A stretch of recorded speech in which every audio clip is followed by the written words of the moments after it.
Kia ora whānau. So this is going to be a little bit of a walkthrough in creating components for our 3D puzzle. So here is an example that you'll find in the resources page. Not a finished example, but I'm going to be making these two pieces here. You can see that in here we've talked about when we start a new file, we have a component or root component, which is this one up here, okay? And then down here you can see the three components. Now there's a little radio button here, and this allows you to activate the button, and as we've talked about, a container or a component acts as a container for everything that is associated to this part. So for example, I can click on yellow,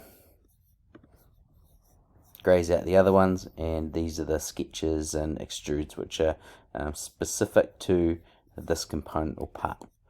If I go up to our root component, which is at the top, click on that radio button, you can see all of them are available, and now you can see the history for all of the parts that I've created in this.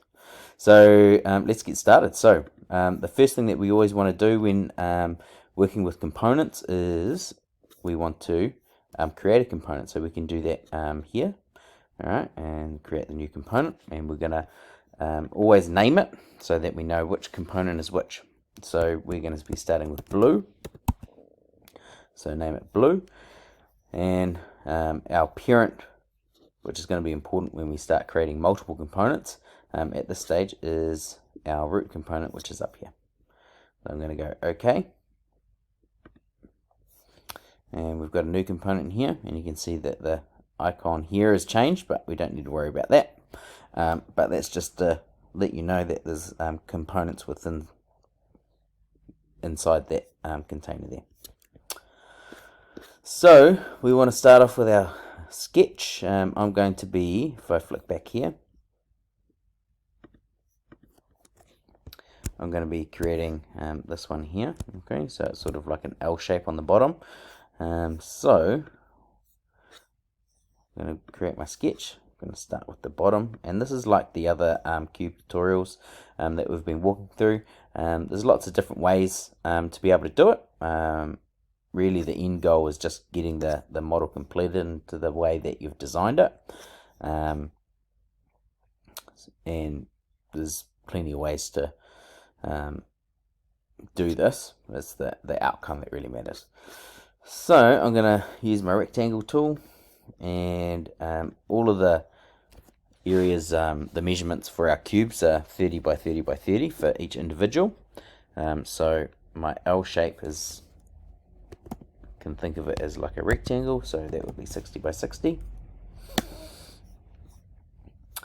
And when I'm looking at my cube, or the way that you've designed your cube in the isometric form, that's the front side. So the way that we actually model it or do our sketches is really important. So here you can see that this is actually, I'm looking at the front, which is really important in the sense of how we create my L. Okay, so instead of here's a line, so I go down like this. So instead of having my L shape go this way, I'm gonna make sure it goes to the left there.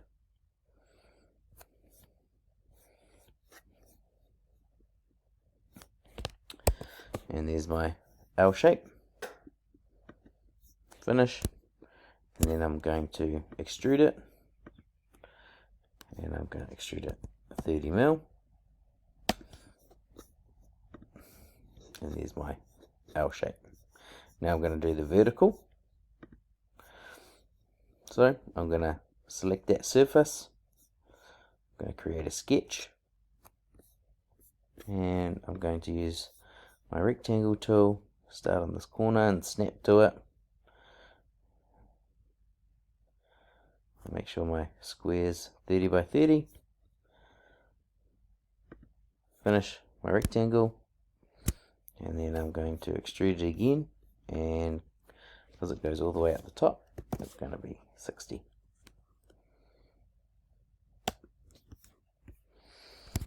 And there's my first part.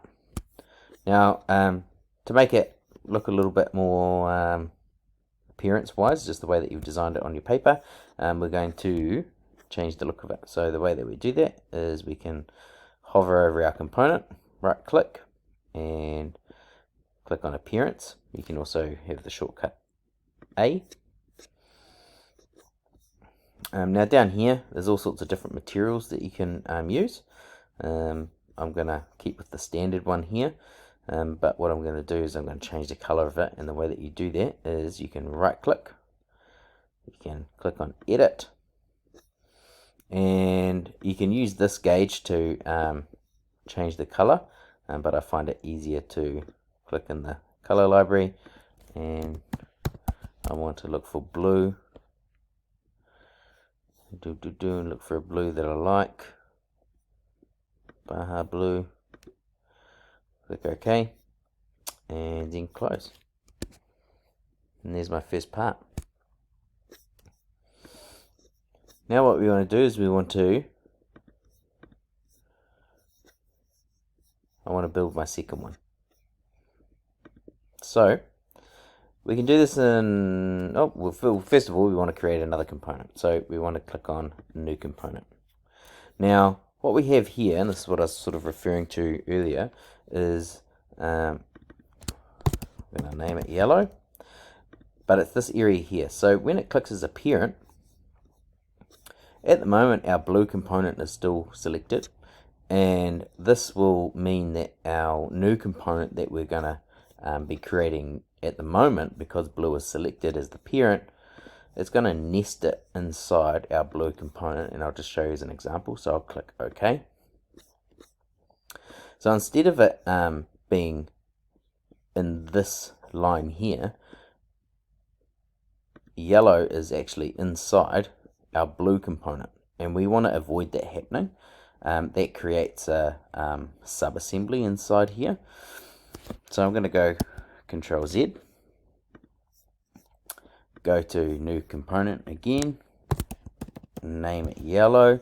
Now instead of it being blue, what I want to do is I want to click on that little cross, select our root component, and then go OK.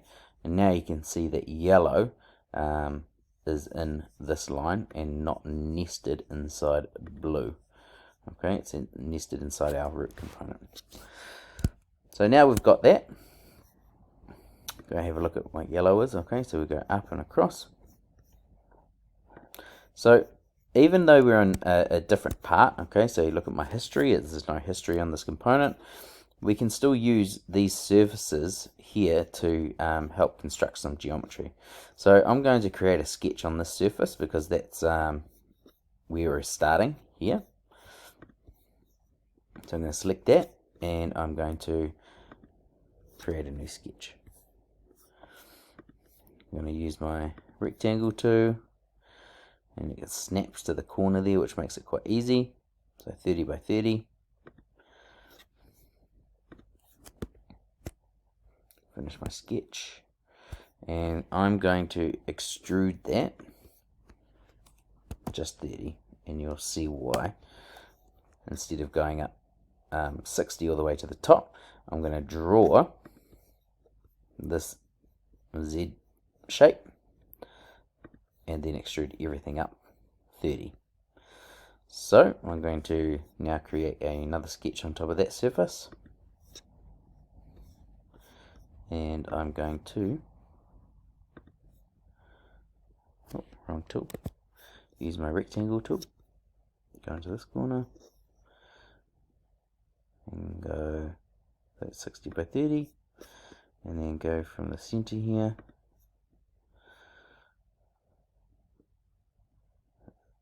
(60 by 30).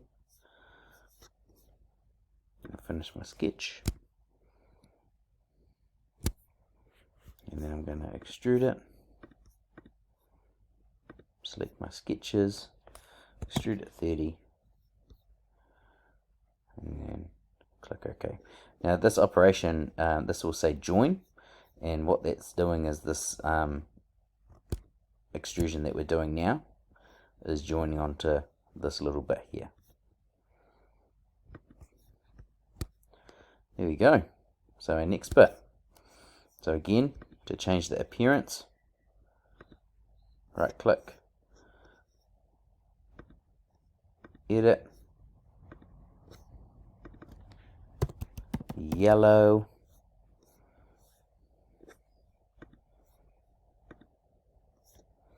there we go, and close it. Now we've done part number 2. So now we have an assembly because we have 2 or more components. Now we can use these radio buttons to activate each component individually, and you'll be able to see the history like so, or you can go up to the root component up here and then you can see all of them. Now the benefits about using components is we can create parts lists in our drawings, which makes things easy to understand and check off when we're building things. It can organize things, so as you're starting to design something that has quite a lot of components, your history down here gets quite big.